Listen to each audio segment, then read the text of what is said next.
ये तो वैसे ही अजमत व शान वाले हैं, तो इनका जिक्र भी अजमत व शान वाला है। तो इंशाअल्लाह नज़ीर जब तक कुरान रहेगा इनका जिक्र होता रहेगा। तो मेरे इमाम मेरे सुन्नत ने बड़ी प्यारी बात कही। वो फरमाते हैं कि रहेगा यूं ही उनका चर्चा रहेगा। सारे मिलके कहते हैं ना मोहब्बत के साथ। जो बुलंद आवाज से कहेगा ना उसको अल्लाह इज्जत अता फरमाएगा।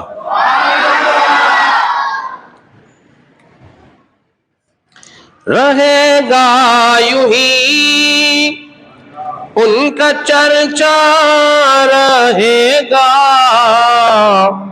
पढ़े खाक हो जा ए जल जाने वाले, पढ़े खाक हो जा ए जल जाने वाले। तो इंशाअल्लाह अजीज उनका जिक्र पाक होता रहेगा। और हम तो सहाबा के भी दीवाने हैं, अहले बैत के भी दीवाने हैं। इसलिए मेरे इमाम अहले सुन्नत फरमाते हैं जब तुम सहाबा का जिक्र करो साथ साथ मेरी अहले बैत का जिक्र करो। जब तुम अहले बैत का तज़किरा करो उसके साथ सहाबा का जिक्र भी करो, ताकि दोनों के साथ तुम्हारी वाबस्तगी और मोहब्बत साबित हो जाए। हम ना सहाबा को छोड़ने वाले ना अहले बैत को छोड़ने वाले, दोनों का दामन हमारे हाथ में है। इसलिए कि रसूलुल्लाह ने फरमाया था मेरी अहले बैत की मिसाल तुम्हारे अंदर नूह अलैहिस्सलाम की कश्ती की मानिंद है। जो उसमें सवार हो गया वो हिदायत पा जाएगा और जो रह गया वो हलाक हो जाएगा। और कश्ती चलती है सितारों को देखकर। किसको देखकर चलती है? सितारों को देखकर मंजिल तलाश करती है, जाती है। इसलिए हुजूर ने फरमाया मेरे सहाबा जो है सितारों की मानिंद है। तुम जिसकी इक्तिदा करोगे हिदायत याफ्ता हो जाओगे। तो इसलिए हमने एक नारा लगाते हर सहाबी ए नबी, बस इस नारे को पक्का रखो। तो मेरे इमाम अहले सुन्नत ने फरमाया अहले सुन्नत का है बेड़ा पार अस्हाबे हुजूर। फरमाते अहले सुन्नत का बेड़ा पार है। अहले सुन्नत का क्या है? बेड़ा पार है। क्यों बेड़ा पार है? वजह भी बयान फरमाई। फरमाते अहले सुन्नत का है बेड़ा पार अस्हाबे हुजूर, नजमे है और नाव है इतरत रसूलुल्लाह की। कश्ती भी हमारे साथ है, यानी कि अहले बैत भी हमारे साथ है और हुजूर की सहाबा भी हमारे साथ है, या हम उनके साथ हैं। तो अल्लाह ने शाह फरमाया वला तक़ूलू लिमन युक़्तलु फ़ी सबीलिल्लाहि अमवात, जो अल्लाह की राह में कत्ल हो जाए मर जाए उन्हें मुर्दा ना कहो। तो ए अल्लाह फिर हम उनको क्या कहें? अल्लाह फरमाया जो मेरी राह में जान दे देते हैं, जो अपना सर कटा लेते हैं, उन्हें मुर्दा ना कहो। और अल्लाह की राह क्या है मैं जुम्मे बयान कर चुका हूं, लेकिन मोहब्बत की बात मैं तुम्हें यहां बता रहा हूं। असल में शहीद किसे कहते हैं? ऐज़ब तवज्जा, शहीद किसे कहते हैं? अरे शहीद उसे कहते हैं जो मुस्तफा के नाम पे गर्दन कटा ले, उसको शहीद कहते हैं।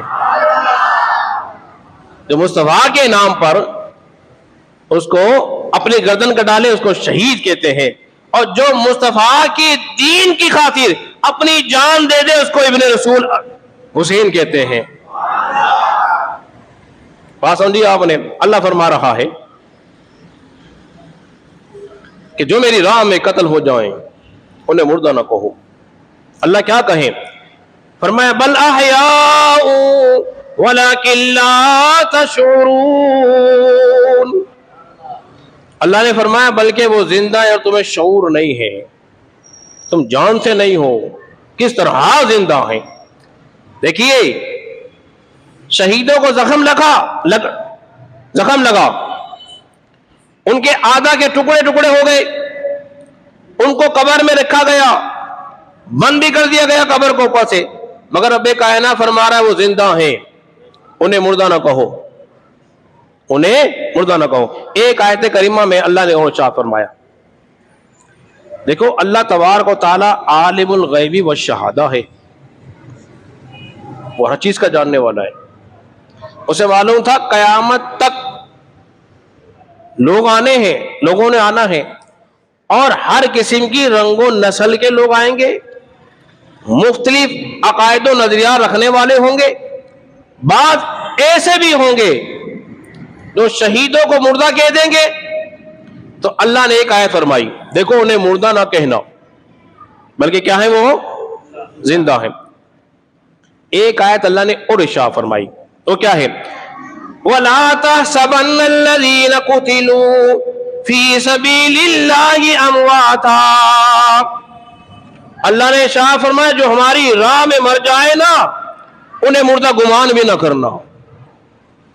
पहले क्या कहा था, उन्हें मुर्दा ना कहो, जबान से कहने पर पाबंदी थी, जबान से ना कहना, हो सकता है कोई दिल में गुमान कर ले। अल्लाह ने फरमाया दिल में गुमान भी ना करना कि वो मुर्दा है। अल्लाह फिर क्या है, अल्लाह ने शाह फरमाया बल अहयाउन, बल्कि वो जिंदा है। अरे कहिए ना जोर से सुभान अल्लाह। आप क्यों खामोश हो गए? साफ आ रही वीडियो या खराब आ रही है? क्या फरमाया, बल्कि वो जिंदा है। फरमाया इंदा रब्बिहिम युरज़क़ून, ऐसे जिंदा है कि अपने रब के नज़दीक खाते पीते भी हैं, अल्लाह उन्हें रिस्क भी देता है, अल्लाह उन्हें रिस्क भी देता है। जब शहीद की ये शान है, जब शहीद की ये शान है, अल्लाह फरमा रहा है उन्हें मुर्दा गुमान भी ना करना, क्योंकि वो जिंदा है और हम उन्हें रिस्क भी देते हैं, खाते पीते भी हैं। जब शहीद की ये शान है तो फिर नबी की शान क्या होगी? तो शहीद से दर्जा मर्तबा बुलंद किसका है बोलिए? नबी का है। जब शहीद जिंदा है, अकीदा रखो नबी भी जिंदा है, क्योंकि शहीद की जिंदगी से अरफ व आला जिंदगी जो है वो नबी की जिंदगी है। और नबी जो है अपनी कब्रों में क्या है बोलिए? जिंदा हैं और नमाजें भी पढ़ते हैं। अल-अंबियाउ अहयाउन फी कुबूरिहिम युसल्लून, अल्लाह के नबी अपनी कब्रों में जिंदा हैं और नमाजें भी पढ़ते हैं।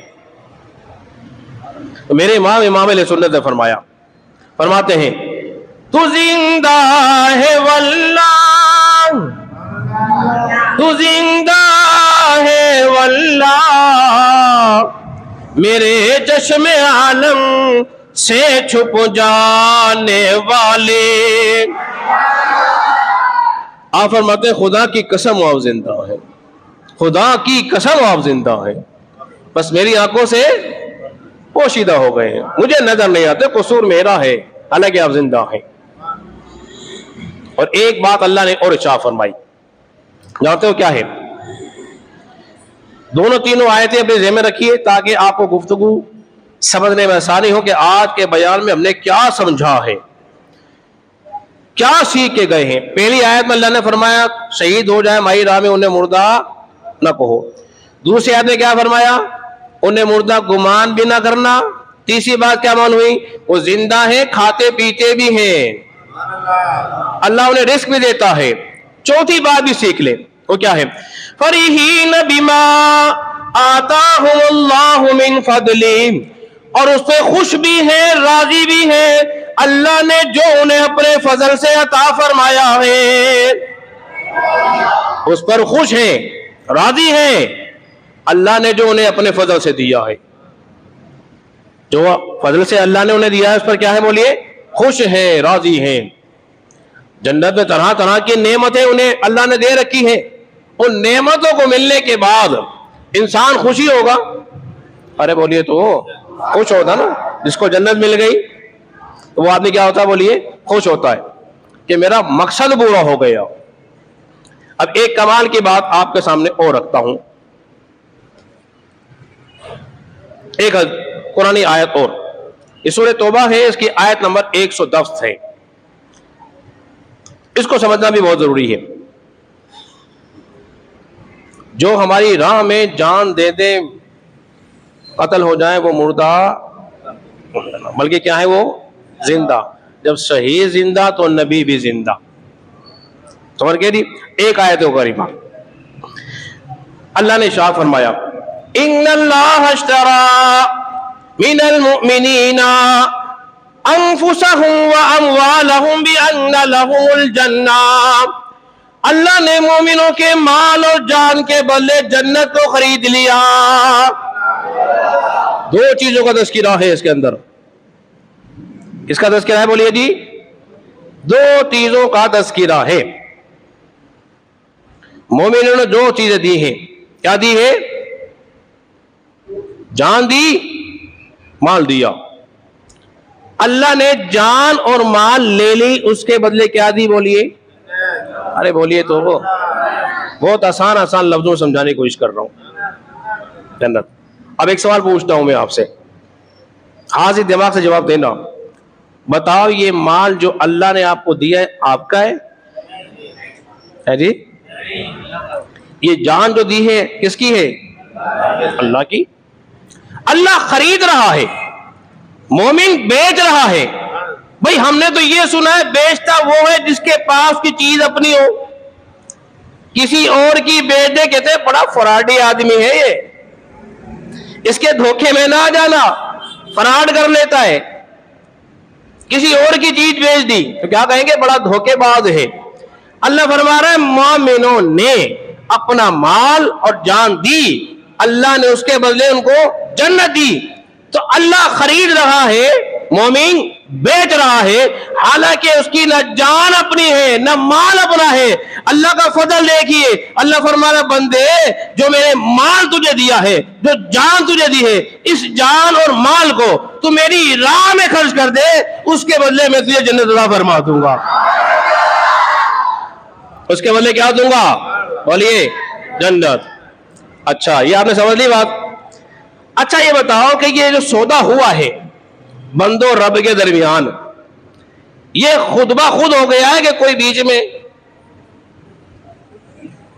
एक जात बीच में है।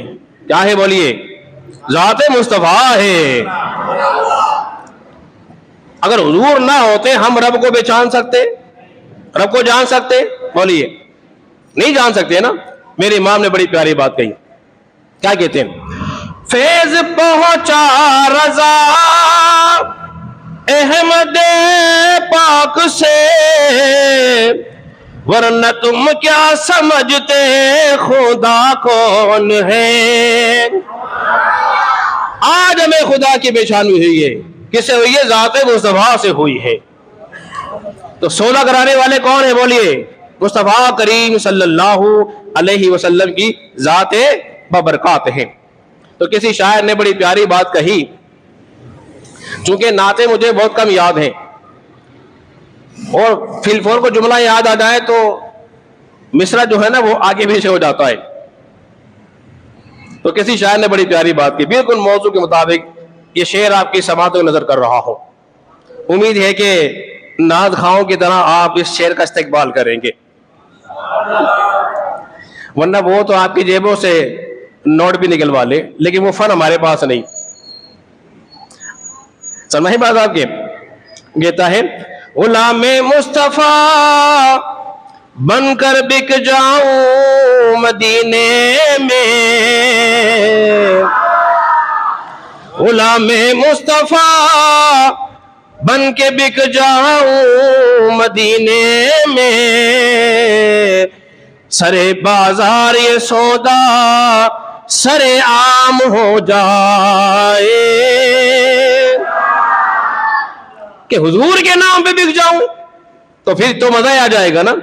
तो अल्लाह खरीद रहा है, मोमिन बेच रहा है। तो अब ये एक बात क्या मालूम हुई? मालूम ये हुई है लोगों, अल्लाह ने जो माल दिया है ना, उसको इस्तेमाल भी करना है, राह खुदा में खर्च भी करना है। राह खुदा में बोलिए खर्च भी करना है। अब और आगे चलिए, एक आयत करीमा और अल्लाह ने शाह फरमाया, वल आदियाति दबहा, और मुझे कसम है दौड़ने वाले उन घोड़ों की जो सीने से आवाजें निकालते हैं। चारों पांचों आयतें ध्यान में रखिएगा। और जो हमारी कॉन्फ्रेंस है ना, बिल्कुल उसके करीब करीब आ गए। समझ बात आपकी? अल्लाह ने इरशाद फरमाया वलादियाति दबहा, और मुझे कसम है उन घोड़ों की जो तेज दौड़ते हुए अपने सीने से आवाजें निकालते हैं। फलमूरियाति कदहा, फिर जब पत्थरों से आग चिंगारी निकालते हैं। फलमुगीराति सुबहा, और सुबह के वक्त दुश्मन के बाद चले जाते हैं। फअसरन बिही नक़ा, फिर जब वो गर्दो गुबार उड़ाते हैं। फवसतन बिही जमा, फिर वो दुश्मन के बीच में लश्कर में घुस जाते हैं। अल्लाह फरमा रहे वो घोड़ा जो राह खुदा में जिहाद करता है, तेज दौड़ता है, दौड़ते हुए सीने से आवाज निकालता है। रब फरमाते हैं मुझे कसम है उस आवाज की भी। अरे जोर से कह दीजिए ना, आवाज इससे कम नहीं आनी चाहिए। अल्लाह क्या फरमा रहा है, मुझे वो घोड़ा भी प्यारा है जो राह खुदा में दौड़ता है। ज़हन में रखिए ना, राह खुदा में दौड़ने वाला। मैं दूसरे घोड़े की बात नहीं कर रहा, मैं अपने घोड़े की बात कर रहा हूं। समझ रहे हो? सो रहे हो कि जाग रहे हो? हाँ, तो जागते रहना। कहते ना, सोने वाले जागते रहियो, चोरों की रखवाली है। तो अल्लाह ताला उस घोड़े को पसंद कर रहा है जो राह खुदा में दौड़ता है, तेज तेज सीने से आवाजें निकालता है। फिर उसके वो खुर, उसके वो सुन जब पथरीली जमीन पे पड़ते हैं, उससे चिंगारी जो निकलती है, अल्लाह फरमाता है वो चिंगारी भी मुझे प्यारी है। फिर सुबह के वक्त, सुबह वक्त के वक्त जब जिहाद में जाते हैं, उनका वह जाना भी मुझे महबूब प्यारा है। फिर जब तेज दौड़ते हैं, गदो गुबार जो उड़ता है, वो गदो गुबार भी रब को पसंद है। फिर दुश्मन में जो घुस जाते हैं लश्कर में, उनका वो घुसना, घोड़ों की वो अदा भी रब को प्यारी है। अल्लाह ने 5 कस्में इरशाद फरमाई है, 5 कस्में। और बता रहा है, अब जो नुक्ता समझाना वो बहुत आपने कान खोल के सुनना है। वो मुजाहिद जिसके जानवर की ये शान है, अल्लाह ने कुरान में बयान फरमाई है। दौड़ना, उसका दुश्मन में लश्कर में घुस जाना, चिंगारी निकालना, आवाज निकालना, अल्लाह को वो जानवर इतना पसंद है, तो फिर सोचिए मुजाहिद कितना पसंद होगा। वो मुजाहिद अल्लाह को कितना महबूब होगा, कितना प्यारा होगा, जो उस घोड़े में सवार होकर जा रहा होगा। तो फिर जरा ये भी सोचिए ना, जब उस घोड़े पर अली अकबर बैठे होंगे तो अल्लाह को कितना महबूब होगा। है, जब कासिम जा रहे होंगे तो फिर अल्लाह को कितना प्यारा लग रहा होगा। और फिर अब भाग गए, और फिर खुद रसूलुल्लाह सल्लल्लाहु अलैहि वसल्लम के फर्जंद हुसैन इब्न अली जब वो गए होंगे, बैठे होंगे, तो फिर अल्लाह को कितना महबूब प्यारा होगा। इसलिए नबी करीम सल्लल्लाहु अलैहि वसल्लम इरशाद फरमाया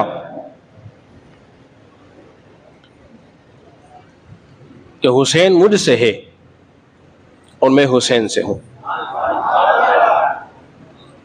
आपने सवारी सुन ली, और सवार भी अल्लाह को महबूब और प्यारा है, बोलिए। और समझ रहे हो, जो उसमें सवार हो रहा है तो वो कितना प्यारा होगा। जब हुस्न था उनका जलवा नुमा, अनवार का आलम क्या होगा। हर कोई फिदा है बिन देखे, दीदार का आलम क्या होगा। और ये शान है खिदमतगारों की, सरदार का आलम क्या होगा। ये तो मुजाहिद की शान है। मुजाहिद की शान है। और फिर जो जन्नती नौजवानों के सरदार है उनका मकाम मर्तबा क्या होगा। लो जी, मैं तुम्हें मकाम मर्तबा बताता हूं उस पाक घर का। बुखारी के अंदर एक हदीस हमारे का मौजूद है।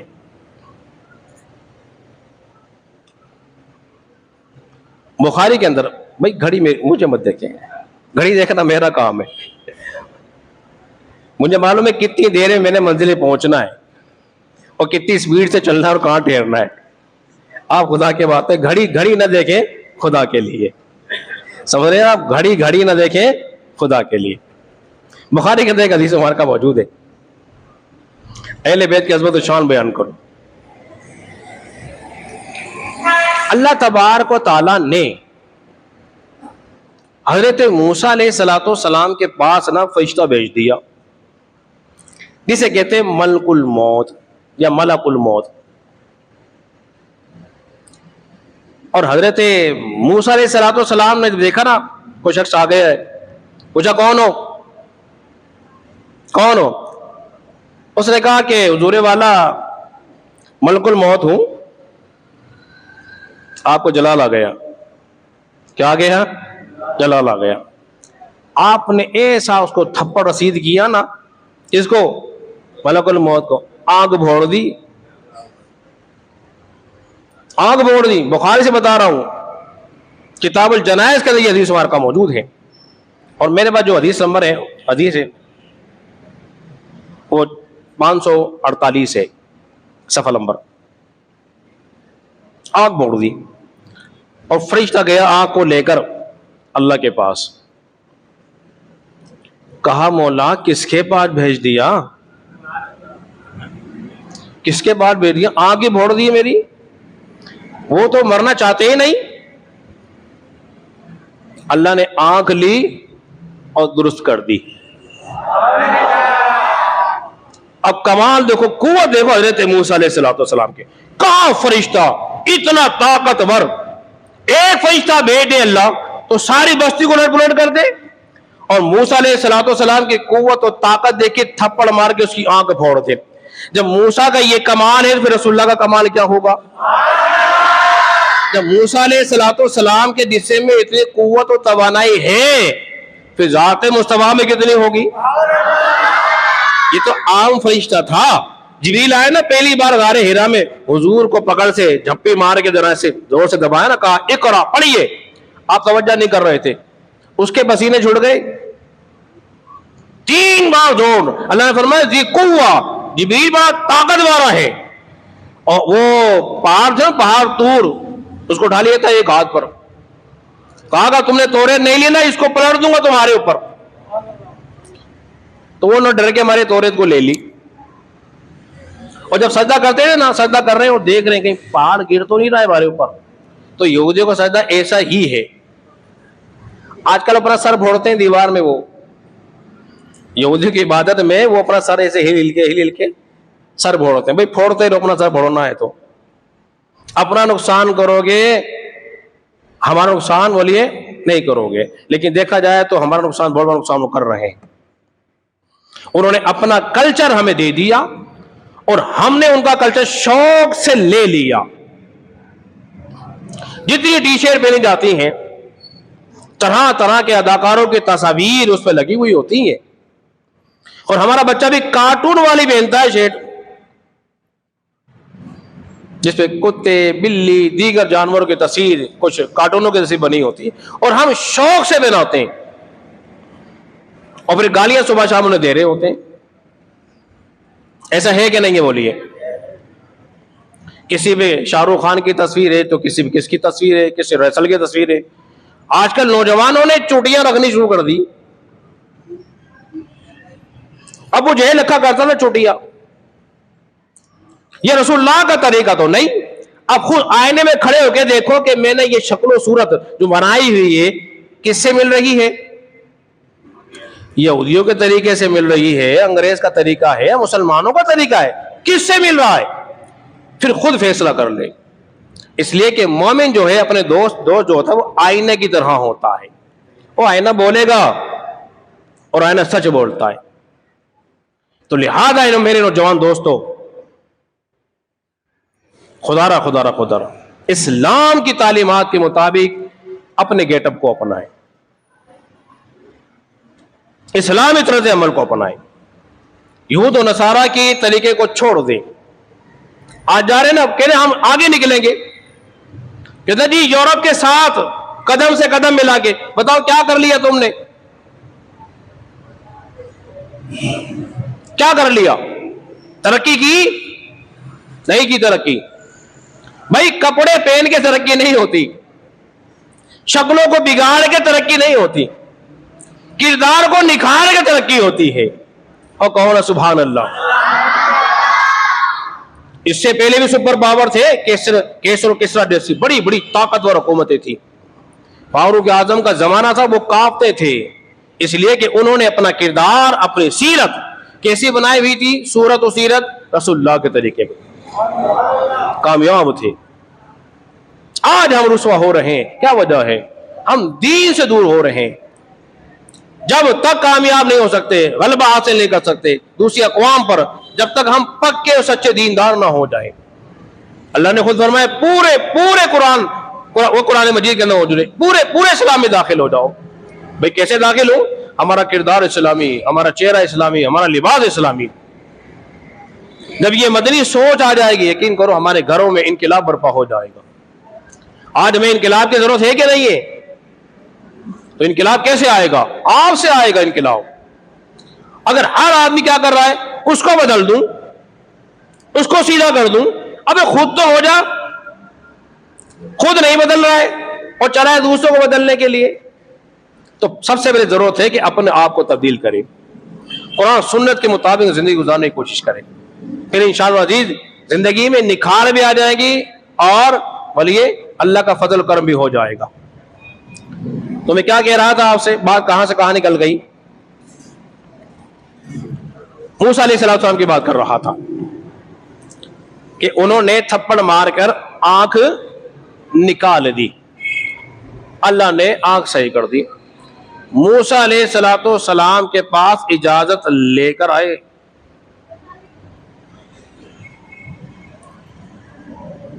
अब एहले बैत का घराना देखिए, वहां कोई फरिश्ता बगैर इजाजत के आ गए थे। और एहले बैत का घराना यह है कि कोई फरिश्ता एहले बैत में से बगैर इजाजत के आता ही नहीं है। और सुनो, पर जुमला निकाल दिया सही आपने। अदम तो शान यह है कि आपके दरवाजे पर कोई बगैर इजाजत के आता नहीं है। तो इसलिए मैंने इमाम हसन का शेर पढ़ा था, फिर सुना देता हूं आपकी नजर। बे इजाजत जिनके घर जिब्रील भी आते नहीं। भाई जोर से कह दीजिए ना। बे इजाजत जिनके घर जिब्रील भी आते नहीं। कदर वाले जानते हैं शान कदर अहले बैत। एक हदीस मुबारक आपके समाज नजर करता हूं। हजरत अबू हुरैरा रज़ियल्लाहु अन्हु वो बयान करते हैं कि इमाम हुसैन के साथ वो किसी जनाजे में गए, शरीक हुए। हुआ क्या, हो सकता है कि ऐसे इलाके में गए हों जहां मिट्टी ज्यादा हो और इमाम हुसैन के कदमों पर लग गई मिट्टी और हजरत अबू हुरैरा की पड़ी निगाह कि नवासे रसूल के पैरों पर मिट्टी, फौरन आगे बढ़े और अपने कपड़ों से उनके पैरों को साफ कर रहे हैं। अपने कपड़ों से उनके पैरों को साफ कर रहे हैं। यह मकाम और मर्तबा था उनका। क्यों? वो समझते थे ये आले रसूल हैं, रसूलुल्लाह के फर्जंद हैं और अजमत और शान वाले हैं। क्या है बोलिए? अजमत और शान वाले हैं। इसीलिए किसी शायर ने बड़ी प्यारी बात कही। वो कहता है कुल जहां से अफजल है घराना हुसैन का। कुल जहां से अफजल है घराना हुसैन का। और नबियों का ताजदार है नाना हुसैन का। और एक पल की हुकूमत थी यजीद की, सदियां हुसैन की है जमाना हुसैन का। सदियां हुसैन की है जमाना हुसैन का। तो हजरात मोहतरम, अल्लाह ताला फरमा रहा है जो हमारी राह में कत्ल हो जाए उन्हें मुर्दा नहीं को, बल्कि वो जिंदा है और अल्लाह के नजदीक खाते पीते भी हैं। उन्हें मुर्दा गुमान भी ना करना। मोमिन अपने माल और जान देकर राह खुदा में अल्लाह से जन्नत खरीद ली। शहादत की दो किस्में हैं। कितनी किस्में हैं? दो किस्में। एक है शहादत सिर्री और एक है शहादत जहरी। अब मैं सादे सादे अल्फाज में समझा देता हूं, दोनों की तारीफ दो लफ्जों में कर दूं। शहादत जहरी उसे कहते हैं जो एलानिया तौर पर राह खुदा में जिहाद करने के लिए जाए और अपनी जान कुर्बान कर दे, उसे कहते हैं शहादत सिर्री। और शहादत जहरी, शहादत सिर्री उसे कहते हैं जो कि खुफिया तौर पे उसकी शहादत हो जाए, उसे जहर दे दिया जाए, उसे शहादत सिर्री कहते हैं। नबी करीम सल्लल्लाहु अलैहि वसल्लम के बारे में हदीस मुबारका में जुम्मे बयान कर चुका। हुजूर दुआ करते थे, ए अल्लाह मुझे शहादत की मौत नसीब फरमा, मैं तेरी राह में बार बार कत्ल किया जाऊं। लेकिन चूंकि अल्लाह का वादा था वल्लाहु यासिमुका लिन्नास, अल्लाह आपकी जान को लोगों से महफूज रखेगा, इसलिए आप शहीद तो नहीं हुए, इसलिए आप किसी काफिर के हाथ से शहीद तो नहीं हुए, मगर शहादत का दर्जा आपने फिर भी पाया है। शहादत का दर्जा आपने फिर भी बोलिए पाया है, इसलिए कि तमाम नबियों में जितने कमालात थे अल्लाह ने सारे के सारे कमालात ज़ात मुस्तफा में रख दिए थे, उनमें शहादत से भी रख दी। तो शहादत जहरी जो हुई उसका ज़ुहूर हुआ इमाम हुसैन की ज़ात से, और शहादत सिर्री का ज़ुहूर हुआ है इमाम हसन की ज़ात से। क्योंकि खैबर के मकाम पर रसूलुल्लाह सल्लल्लाहु अलैहि वसल्लम को एक गोश्त दिया गया, आपने खाया ना चंद लुक़मे उसमें से, तो गोश्त बोल पड़ा कि मुझे न खाए, मैं जहर आलूदा हूं। आपने हाथ रोक लिया। एक साहबी थे आपके साथ में खाया था, वो बोलिए शहीद हो गए, उनका इंतकाल हो गया। एक यहूदी औरत थी, उसने आपको जहर दिया। नहीं, पास ने उसको बुलाया, पूछा तुमने जहर क्यों दिया था? उसने कहा कि मैं देखना चाहती थी कि आप बादशाह हैं कि नबी हैं, अगर नबी होंगे तो असर नहीं करेगा और बादशाह होंगे तो आप पर असर कर जाएगा। लिहाजा रसूलुल्लाह सल्लल्लाहु अलैहि वसल्लम तो बच गए, मगर उस जहर की तकलीफ को हमेशा हमेशा महसूस करते रहे। समझाई बात आपके? फिर यह हुआ कि रसूलुल्लाह सल्लल्लाहु अलैहि वसल्लम से उस शहादत का हुआ ज़ुहूर किस तरह इमाम हसन से हुआ और इमाम हसन से हुआ। इसलिए हुजूर फरमाते हैं कि हुसैन मुझसे है, मैं हुसैन से हूं। और ये दोनों जो साहबजादे थे ना, ऐसी शान वाले थे कि एक सर से लेकर सीने तक और एक सीने से लेकर पैर तक रसूलुल्लाह के मुशाबा था, दोनों मुशाबा थे। इमाम अहले सुन्नत ने बड़ी प्यारी बात कही, वो कहते हैं, फरमाते हैं, एक सीने तक मुशाबा, एक वहां से पांव तक, एक सीने तक मुशाबा, एक वहां से पांव तक, हुस्न सिबतीन उनके जामों में है नियामा नूर का, और साफ शक्ले पाक है दोनों के मिलने से आया, खत्म तवाम में लिखा है ये दो वर का नूर का, और तेरी नस्ले पाक में है बच्चा बच्चा नूर का, तू है ने नूर तेरा सब घराना नूर का, तू है नूर तेरा, सब घराना नूर का। देखिए, जब कोई काम होने वाला होता है तो उसके असबाब भी दुरूद पाक पढ़े मोहब्बत के साथ। तो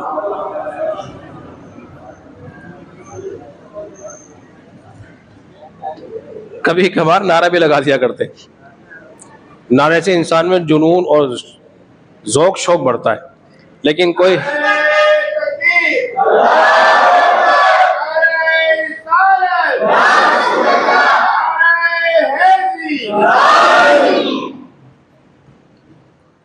नारे गौसिया, नारे ताकीक, ये नारा जरूरी है, ये नारा जरूरी है। तो जब भी लगाएं 4-5 नारे एक साथ। सबसे पहले नंबर पर नाराए, नाराए, फिर नाराए ताकीक, नाराए हैदरी, इसके बाद नाराए औसत, तरतीबवार। उम्मीद है इस तरतीब को आप याद रखेंगे। जब कोई काम होने वाला होता है तो उसके असबाब भी जाहिर होने शुरू हो जाते हैं। इमाम आली मकाम की शहादत बड़ी मशहूर थी। मैं बारहा आपको इस बारे बता चुका हूँ कि जब आप दुनिया में तशरीफ लाए, रसूलुल्लाह सल्लल्लाहु अलैहि वसल्लम ने आपको चूमा प्यार किया, जिब्रील खड़े थे, आपको खुशखबरी दे दी थी और बता दिया था कि इस हुसैन को मैदान करबला में शहीद किया जाएगा। वो कुछ यूं कि कूफा के एक गवर्नर थे, उनका नाम था मुगीरा बिन शोबा। उनको इत्तला मिली कि अमीर माविया रज़ी अल्लाह ताला अन्हु जो हैं उसको उसके ओहदे से माजूल करने वाले, हटाने वाले। उसने फौरन सफर किया, वो कूफा से दमिश्क पहुंचा और वो पहले मिला यजीद से, यजीद बिन मुआविया से, और कहा यजीद, मुझे ये बात समझ नहीं आती कि आपके वालिद आपको खलीफा मुकर्रर क्यों नहीं कर देते। हालांकि किसी चीज की कमी नहीं है, आप किसी औरों से कम नहीं हो, आपको वलीयत बनना चाहिए। उसने कहा अच्छा, क्या ये मुमकिन है? उसने कहा हाँ, क्यों नहीं। उसने ये बात सुनकर अपने वालिद अमीर माविया रज़ियल्लाहु अन्हु से कही। आपने फरमाया कि तुम्हें ये बात किसने कही है? उन्होंने कहा कि मुगीरा बिन शोबा ने मुझसे कहा है। आपने फरमाया उसको बुलाओ। उनको बुलाया गया, पूछा क्या तुमने यजीद से क्या बात कही है? उसने कहा ए अमीर मोमिनीन, आप देख रहे हैं, पहले भी देख चुके हैं, मुसलमानों में किस कदर खून रेजी हो चुकी है और बहुत इख्तलाफ हो चुका है, और कहीं ऐसा ना हो कि आपके विसाल के बाद उम्मत में फिर इख्तलाफ पैदा हो जाए और उम्मत मुस्तफा फिर खून रेजी का शिकार हो जाए एक मरतबा। तो क्या ही बेहतर हो कि उस खून रेजी से बचाया जाए और आप अपना वली है यजीद को मुकर्रर कर दें। यह पहला मशवरा था जो मुगीरा ने दिया था। आपने फरमाया अच्छा ठीक है, तुम अपने ओहदों पे कायम रहो और इस बारे में तुम लोगों से बातचीत करो। वो क्या राय देते हैं? फिर यह हुआ कि मदीने मुनव्वरा के एक और गवर्नर थे जिनका नाम था वलीद बिन उकबा। उनको एक पैगाम आया। पैगाम आने के बाद उन्हें कहा कि मरवान से कहो कि, उन्हें खत भेजा और कहा कि मरवान से इस बारे में बात करो कि अमीर मोमिनीन अमीर माविया रज़ियल्लाहु अन्हु ने यह फैसला कर लिया है कि वो अपने बाद अपना वली हैद मुकर्रर कर रहे हैं। उन्हें सब लोगों को मस्जिद नबवी में जमा किया, सारे लोग जमा हुए। जमा होने के बाद उन्हें कहा यह बहुत अच्छी बात है, पर उसका नाम बताए, नाम क्या है? अब चूंकि जब नाम पूछा तो नाम की खबर ना थी, उन्होंने फर्ज को खत लिखा उन्हें फिर दोबारा बुलाया, और तो मरवान कहने लगा कि ये बहुत अच्छा फैसला हुआ है कि अमीर मुआविया रज़ी अल्लाह अन्हु ने अपना नाइब, अपना खलीफा वलीहिद मुकर्रर कर दिया है। किसको? यजीद को। और इस तरह तो खलीफा बनते रहे, अबू बकर भी बने, उमर भी बने। जब उसने ये बात कही ना, उसमें अब्दुर्रहमान बिन अबू बकर रज़ी अल्लाह अन्हु खड़े हो गए, कहने लगे मरवान खुदा का खौफ कर, अबू बकर उमर ने अपने बेटे को खलीफा नहीं बनाया, उमर ने अपने बेटे को खलीफा नहीं बनाया, उस्मान ने नहीं बनाया, तो ये तरीका दुरुस्त नहीं। इस बात पर बहुत ज़्यादा गेमा गेमी हो गई और मामला रफा दफा हो गया। कुछ वक्त के बाद ये हुआ कि अमीर मुआविया रज़ी अल्लाह अन्हु की वफात हो गई। जब वफात हो गई, उनके पास पैगाम भेजा। जब पैगाम भेजा, उन्हें लिखा कि ये जो शख्सियात हैं, 4 बड़ी अहम शख्सियात थी उस वक्त। कौन की शख्सियत है? इसमें से अब्दुल्लाह इब्ने उमर, अब्दुल्लाह इब्ने अब्बास और अब्दुल्लाह बिन जुबैर और हुसैन बिन अली, उन्हीं में से अब्दुर्रहमान बिन अबू बकर, ये 4-5 अफराद ऐसे थे जो कि बहुत अहमियत के हामिल थे। और एक बात मैं आपको यहां जरूर बता देता हूं, उस बात को पल्लू से बांध लीजिए। जो सहाबा थे ना, सहाबा मक्का में रहते थे या मदीने में रहते थे? कहां थे? मक्का में या मदीने में। कूफे में कोई सहाबी नहीं था। कूफे में तो शियान अली मौजूद थे, अली का दम भरने वाले मौजूद थे, तो वहां कोई सहाबी नहीं थे। समझ बात आपके? जब वलीद बिन उक़बा के बाद ये खबर आई कि अमीर मुआविया की वफात हो गई है और कहा गया कि तुम सख्ती के साथ तुम हुक्म देता हूं कि तुम इनसे बैत लो, क्योंकि उसके पेश नजर ये 4 शख्सियात ऐसी थी, अगर ये खड़े हो गए और किसी एक ने भी अगर खिलाफत का दावा कर दिया तो फिर मेरी कोई बैत करेगा नहीं और लोग मेरी मुखालफत करेंगे। इससे पहले तारीख में यह बात भी मौजूद है, अमीर मुआविया रज़ी अल्लाह अन्हु ने उसके मुतालिक मशवरा किया था कि क्या करना चाहिए। तो किसी ने कह दिया था वो ये कि आप यजीद के हालात से बेहतर जानते हैं, अगर हम सच कहें तो फिर आपका डर है, झूठ कहते हैं तो अल्लाह का डर है, लिहाजा आपको जल्दबाजी ना करें इस मामले के अंदर, क्योंकि यजीद के शब रोज तुम बेहतर जानते हो। इसी तरह मैं यहां एक बात और कह देना चाहता हूं, जिस तरह कोई बाप कहता है यार मुझे पता नहीं है, वालिद को मालूम होना चाहिए मेरा बेटा क्या करता है, किनके साथ उठता है, किनके साथ बैठता है, उसके कारनामे क्या हैं, उसके दोस्त कैसे हैं, वालिद को पता होना चाहिए। क्योंकि अगर खबर नहीं रखी तो फिर बाद में खराबी का बायस बनता है। मुख्तसरन ये, उसने मशवरा तलब किया किससे? मरवान से, जो आपका नाइब था, मदीने के गवर्नर थे। तो उसने कहा कि मरवान मुझे क्या करना चाहिए, ये खबर सुन के मैं परेशान हो गया हूं। अरे साहब ये फोन बंद कर दे तो अच्छा है थोड़ी देर के लिए। उन्होंने कहा ऐसा करो इसी वक्त इनको बुलाओ, इनसे बैत लो, अगर बैत कर दे तो ठीक है वरना इनको कत्ल कर दो। उसने पैगाम भेज दिया। जब पैगाम भेज दिया और वलीद उस वक्त किसी से मिलता ना था, रात के वक्त में पैगाम आया कि आपको बुला रहे हैं। इन 4 हजरात जो साथ बैठे हुए थे, अचानक इनके बाद जब कोई खादिम आया और पैगाम भेजा, आपने कहा ठीक है तुम चलो मैं आता हूं। तो आपने आपस में मशवरा किया क्या हो सकता है।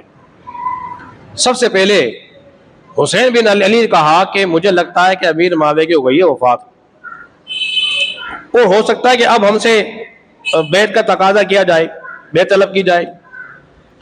आपने फरमाया मैं उनकी बैत नहीं करूंगा, क्योंकि फासिक और फाजिर की बैत बोलिए नहीं होती। उनका क्या करना चाहिए? आपने फरमाया बुला रहे हैं तो जाना तो चाहिए, सुनना चाहिए। तो एहतियात के तौर पर आपने साथ चंद नौजवान भी ले गए,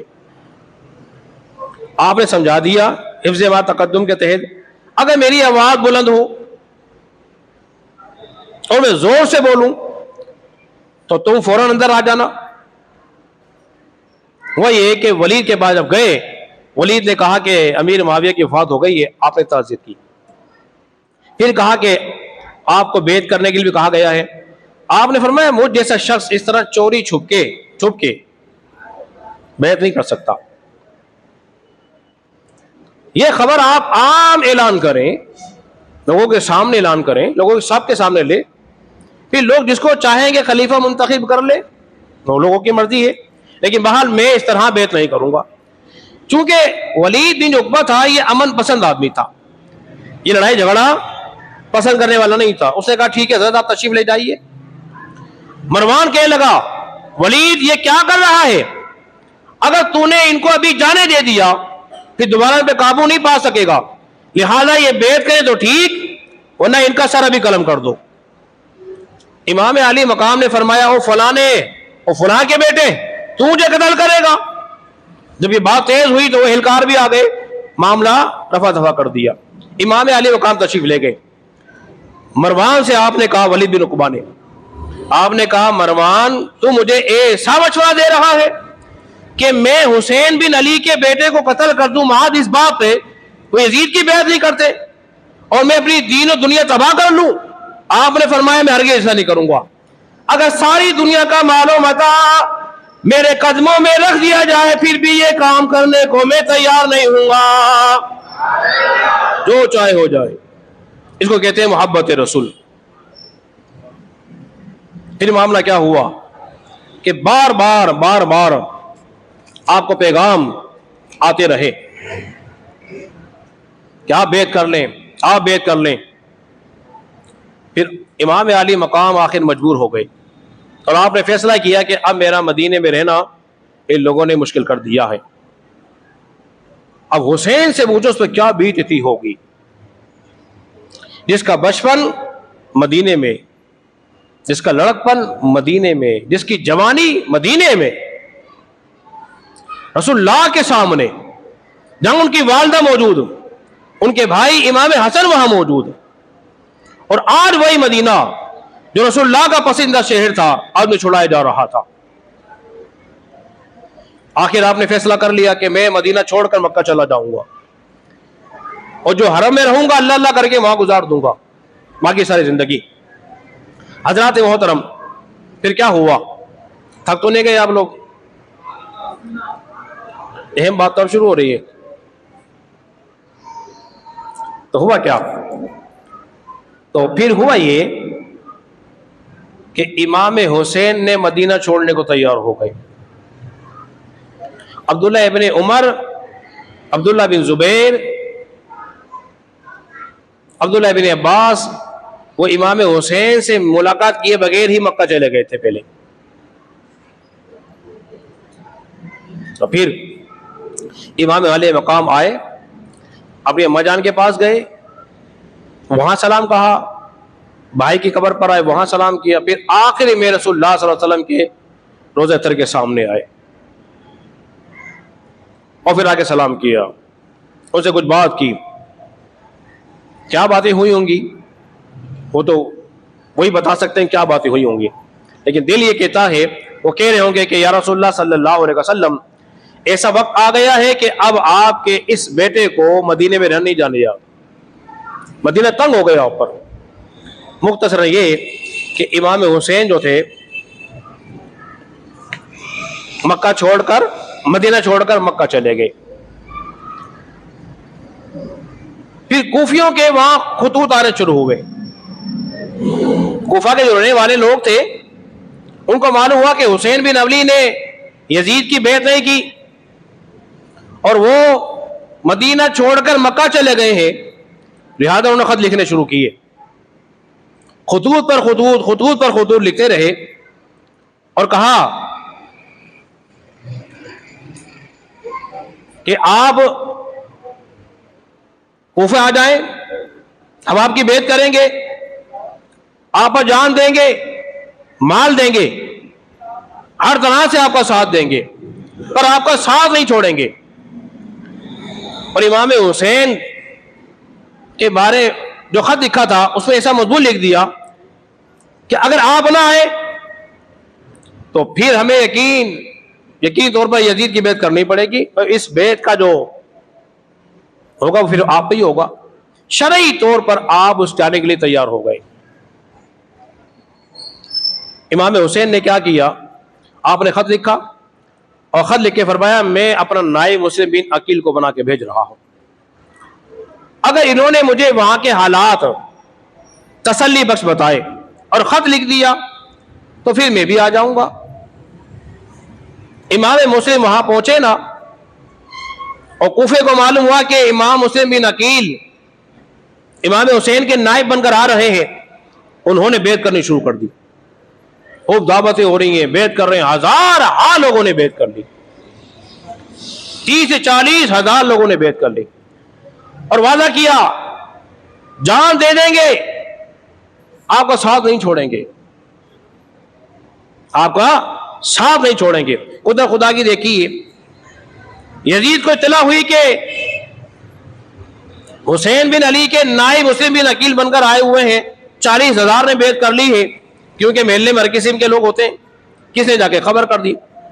उसने क्या किया, इब्ने जियाद का वहां का गवर्नर बना दिया, वहां का जो चाहे तुझे करना पड़े कर, मेरे खिलाफ जो महाज कायम हो रहा है इसको खत्म कर। उसने बड़ी चालाकी होशियारी के साथ में, बहुत सारी बातें छोड़ रहा हूं, वक्त बहुत हो गया, मुस्लिम बिन अकील को उसने शहीद करा दिया। और से 3 बातें कही मुस्लिम बिन अकील ने। आपने फरमाया कि जब साथ छोड़ना शुरू कर दिया ना, कहा कि अभी मेरी फौज आ रही है, तुम्हारे बच्चों को कत्ल कर देगी और तुम्हारा वो हार होगा, फिर तुम दुनिया देखेगी, लिहाजा तुम इमाम का साथ छोड़ दो। उन्हें खौफ के मारे इमाम का साथ छोड़ना शुरू कर दिया। जो 40,000 के लोग थे वो एक एक करके, 2-2 करके जाते रहे और इमाम के साथ कोई बाकी ना रहा। आखिर जब आपको गिरफ्तार करके लाया गया दारुल इमारत के अंदर और आपको शहीद करने लगे, आपने वसीयत की। एक बार उन सबको देखा जिन्होंने खत लिख के बुलाया था और कहा था माल देंगे, जान देंगे, साथ नहीं छोड़ेंगे, लेकिन ना माल देने पड़ी ना जान देनी पड़ी, साथ छोड़ दिया इमाम का। आपने फरमाया अगर तुम में अभी जरा भी गैरत बाकी है, जरा भी ईमान का बाकी है, तो मैं तुम्हें 3 काम करने का हुक्म देता हूं, 3 में से कोई एक काम कर लो। वो क्या काम था? फरमाया हुसैन बिन अली को खबर कर दो कि वो यहां ना आए। एक तो ये, और जब ये मुझे शहीद कर दे, मुझे कत्ल कर दे, तुम मेरी लाश को दफनाओगे, दफीन कर देना। तीसरा ये, मुझे फला फला का कर्ज देना है, अल्लाह अकबर, वो मेरा कर्ज उतार देना। वो कहने लगा हम तेरी कोई बात मानने को तैयार नहीं, न तेरा कर्ज उतारेंगे, तेरा जो असला है इसको अपनी फौज में तस्लीम करेंगे, और खबरदार किसी हुसैन बिन अली को खबर दी तो वरना उसका भी यही हाल करेंगे। मुख्तसरन ये वो खत लिख चुके थे कि यहाँ के हालात बड़े अच्छे, आप आ जाइए। इमाम अली मकाम भी मक्के से कूफा पहुंचे। अभी कूफा पहुंचने वाले थे कि रास्ते के अंदर हुर बिन यजीद राही जो था मुलाकात हो गई। 1000 फौजी लश्कर के साथ आपको गिरफ्तार करने के लिए आ गया। तो जी हुजूर मैं तो आपको गिरफ्तार करने के लिए आया हूं।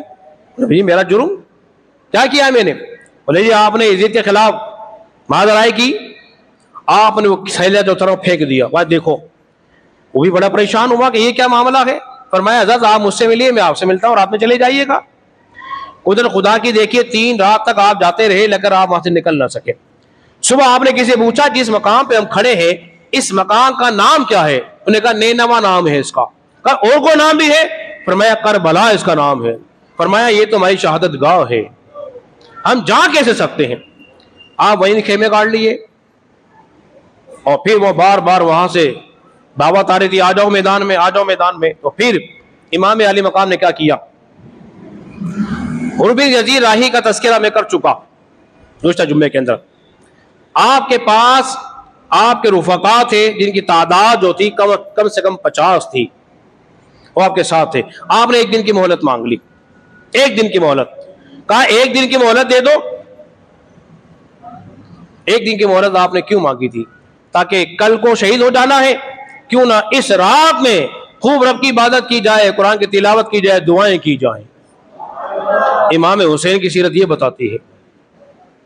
और फिर आपने अपने जो रुफका थे उनसे आपने कहा कि ये लोग मेरी जान के दुश्मन हैं, मैं तुम्हें इजाजत देता हूं, तुम जाना चाहते हो चले जाओ, तुम जाना चाहते हो चले जाओ। लेकिन आपके साथी कह रहे थे इमाम अली मकाम आपका साथ नहीं छोड़ेंगे, जान देंगे, आपके साथ लड़ेंगे, आपको तन्हा छोड़ के नहीं जाएंगे। और कल कयामत के दिन अगर रसूलुल्लाह ने पूछ लिया तो फिर क्या जवाब देंगे? हुजूर फरमाएंगे तुमने मेरे बेटे को दुश्मनों के नरगे में छोड़ के चले गए, अपनी जान को तुमने अजीज जाना, तो फिर हम क्या जवाब देंगे? आपने फरमाया अगर तुमने हुसैन का साथ देने का फैसला कर लिया है तो फिर सब्र और इस्तिक़लाल के पहाड़ बन जाओ, ऐसे पहाड़ बन जाओ कि जुल्म और सितम की आंधियां तुम्हारे कदमों को मुतज़लज़ल ना कर सके।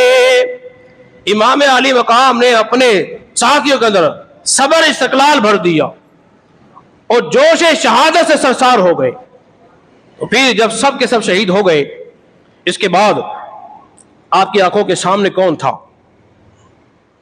फिर इमाम हसन एक साहबजादे जिनका नाम था अब्दुल्ला बिन हसन, उन्हें कहा चचा जान मुझे भी दें इजाज़त ताकि मैं भी जामे शहादत नोश करूं। आपने उसे भी जामे शहादत तैयार किया, उन्हें भी रुखसत किया। वो भी अपनी कुव्वत और ताकत का मुजाहरा करते हुए भी जामे शहादत नोश करके। उनके बाद इमाम हसन के दूसरे बेटे थे जिनका नाम था कासिम बिन हसन। ये कासिम बिन हसन वो है जिनके इमाम हुसैन की बेटी सकीना से इनके रिश्ते की बात हुई थी। उन्होंने अपने दामाद को नहीं देखा, रिश्तेदारी को नहीं देखा, उन्होंने भी जामे शहादत नोश की, उन्हें भी रुखसत कर दिया और वो भी जामे शहादत नोश की। इसके बाद अली के 4 साहबजादे थे जो करबला के मैदान में शहीद हुए। एक का नाम था अबू बकर बिन अली, एक का नाम था उमर बिन अली, एक का नाम था उस्मान बिन अली, एक का नाम था जाफिर बिन अली। ये 4 हजरत अली के बेटे थे किसी और बीवी से, और इमाम हुसैन के भाई थे, सुतेले सगे नहीं थे। ये चारों के चारों साहबजादे जो थे मैदान करबला में शहीद हुए। इसके बाद आपके सामने कौन था? फिर आपकी बहन जो थी ज़ैनब, वो आ गई, कहने लगी हुसैन मेरे जन्नत में जो बच्चे हैं इन्हें भी तैयार करो, तो इन्हें भी रुखसत करो। आपने फरमाया बहन ये जुल्म सितम के पहाड़ तो मेरे ऊपर ना तोड़ो, ये छोटे बच्चे हैं इन्हें रहने दो। लेकिन बहन इसरार कर रही थी इन्हें भी रुखसत करो। तो लिहाजा वो हुसैन जिसने सब कुछ अपना कुर्बान करने का अज़्म समीम कर रखा था, बहन की बात भी न टाली और औना मोहम्मद को भी आपने तैयार किया और करबला का मुसाफिर बना दिया। थोड़ी देर में उन जालिमों ने इन बच्चों को शहीद कर दिया और आप लाए इन बच्चों की लाश को लाके मियाँ को दे दिया, कहा बहन जो तेरी ख्वाहिश पूरी हो गई है। इसके बाद अब्बास अलमदार मौजूद थे आपके सामने। उनका पूरा वाकया है कि जिनके अली असगर की प्याज उजाने गए थे, मशकीज़ा गया, बाजू कटा, दूसरा बाजू, और फिर इसके बाद अपनी जान उन्हें कुर्बान कर दी। इसके बाद अली अकबर थे जो तस्वीर मुस्तफ़ा थे, उन्होंने बड़े बड़े बहादुरों को कत्ल किया।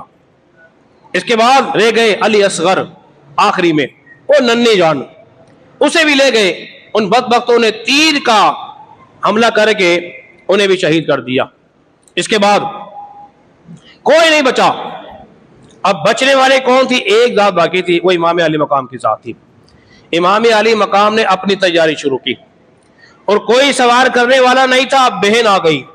बहन कहने लगी भाई तूने हर एक को सवार किया है, करबला की तरफ रवाना किया है, अब कोई मर्द मौजूद नहीं है, अब तेरी बहन तुझको सवार करेगी। इमाम अली मकाम गए और आपने खुतबा दिया, उनको समझाया, लेकिन वो समझने के तैयार नहीं थे। आखिर इमाम आली मकाम ने भी अपनी जान कुर्बान कर दी। हजरात मोहतरम, वाक़े करबला में क्या सबक देता है? सबक ये मिलता है, किसी आला ओहदे पे चाहिए उम्र की कैद होती है। मैंने नुक्ता पहले भी समझाया था जुम्मे के अंदर। छोटे बच्चे नहीं चलते, सरकारी नौकरी करने जाए, छोटा बच्चा नहीं, बीमार बच्चा नहीं, बूढ़ा नहीं, जवान चाहिए होता है। लेकिन हुसैन वो है जिन्होंने दीन इस्लाम की खातिर अपने अली असगर भी कुर्बान किया है। 19 साल का, 18 साल का नौजवान अली अकबर भी कुर्बान किया है, कासिम भी कुर्बान किया है। या रसूलुल्लाह सल्लल्लाहु अलैहि वसल्लम, आपके दीन की खातिर मैंने अपना सब कुछ कुर्बान किया है। आखिरी बात और फिर अपने गुफ्तगू खत्म, फिर आपके लंगर का एहतमाम है। वो क्या है? वो ये है कि हुसैन अपने अली की क्या मदद कर सकता था कोई, वो खुद मुश्किल कुशा थे और थे मुश्किल कुशा वाले। हकीकत में खुदा इनका था और ये थे खुदा वाले। हजारों में 72 थे तस्लीम और रजा वाले। हकीकत में खुदा इनका था और ये थे खुदा वाले। अल्लाह रब्बुल